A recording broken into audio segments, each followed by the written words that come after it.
Today we're going to look at how to permanently disable live photos when taking a photo. Live photos takes up a huge amount of storage on your camera, and if it's not something you're using, why take up the storage is what I think. To do this, we're going to go to Settings. We'll scroll down and find our camera.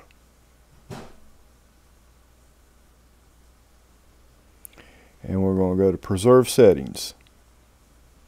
And then we're going to come down here to Live Photo, and we're going to turn it on. And then we're going to close out of this, and we're going to open up our camera.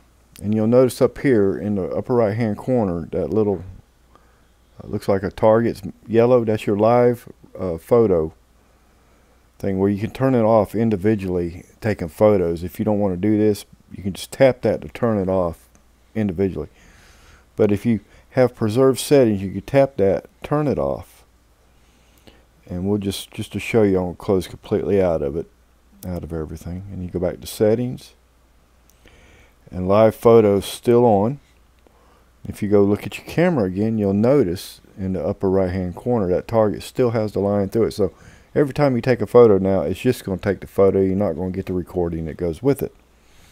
So if this has helped you, how about leaving a like, subscribe, leave a comment. You have a good day.